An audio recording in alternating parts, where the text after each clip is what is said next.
Hello everyone, welcome back to my channel স্বপ্ন উড়ান blogs. তো নতুন একটি ভিডিওতে আপনাদের সকলকে অনেকখানি স্বাগত জানাই। আমি চলে এসেছি একটি নতুন বার্থডে ভিডিও নিয়ে। এটা হচ্ছে আমার বুনু জন্মদিনের দিন ভিডিওটা, যেটা আমি আপনাদের সাথে এখন শেয়ার করছি। আর দেখতেই পাচ্ছেন একটা রেড ভেলভেট কেক রয়েছে, সেখানে লেখা আছে কটকটি। মজার না নামটা? আসলে কি বলুন তো, আমার বুনুকে আমরা ছোট থেকেই কটকটি বলে রাগিয়ে থাকি। আর অনেক কষ্টে পেয়ে গেছি আমি আমার বাবা মাকে, তাই বাবা মার সাথে একটুখানি ফটোশ্যুট করে নিলাম। এই মানুষ দুটো কিন্তু কখনোই ফটো তুলতে চায় না। আর এই যে ও কিন্তু ওর জন্মদিনের কেক পেয়ে খুব খুশি, ভীষণ এক্সাইটেড। আর রেড ভেলভেট কেক কিন্তু ও খেতে খুব পছন্দ করে। আর জানোই তো আমাদের মধ্যবিত্ত পরিবারে সামান্য একটু কেকের আয়োজন করা আর নানান রকমের তরি তরকারি পায়েস, এটুকুতেই আমরা কিন্তু খুব খুশি হয়ে থাকি। তো তারই আয়োজন আজকে হয়েছিল।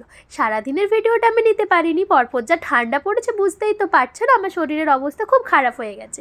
আর এই দিকে ওর বান্ধবীরা স্নো স্প্রে দিতে গিয়ে মজোকাণ্ড নিজেদের গায়ে নিজেরা ঢেলে ফেলেছে।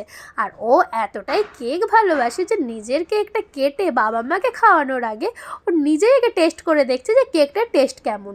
সেই দেখে তো বাবা মা খুব হাসি।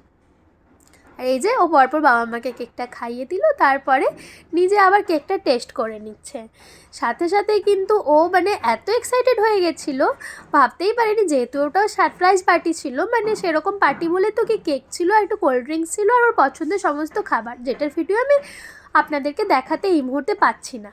আর এই যে ভিডিওটা কিন্তু আমি করিনি, যার জন্য কিন্তু ভিডিওতে কোনো সময় কারোর মুন্ডু কাটা গেছে, গলা কাটা গেছে, তো কারোর হাত কাটা গেছে। আর দেখতেই পাচ্ছেন আপনারা ও কিভাবে কেকটাকে চেটে ফুটে খাচ্ছে, পুরো আঙুল চেটে কেকটা খেয়ে নিচ্ছে। আর এই যে ওকে মজা করে করে কেক খাওয়ানো হচ্ছে। আর হ্যাঁ, আমি একটা কথা আপনাদের সকলকে অবশ্যই বলতে চাই, ভীষণ ঠান্ডা পড়েছে, তাই সকলে কিন্তু একটু নিজের শরীরের প্রতি খুবই যত্নবান হবেন। তার কারণ কি বলুন তো, এখন যে ভাইরাস জ্বরটা হচ্ছে সেটা কিন্তু মারাত্মক কষ্টের। তো সেই জন্যই বলবো আপনারা সকলেই নিজের খেয়াল রাখুন। তো এই ভিডিওটি আপনাদের সকলের কেমন লেগেছে অবশ্যই আমাকে জানাবেন। আর যদি ভালো লাগে অবশ্যই আমার চ্যানেলটিকে সাবস্ক্রাইব করবেন। আসি এখন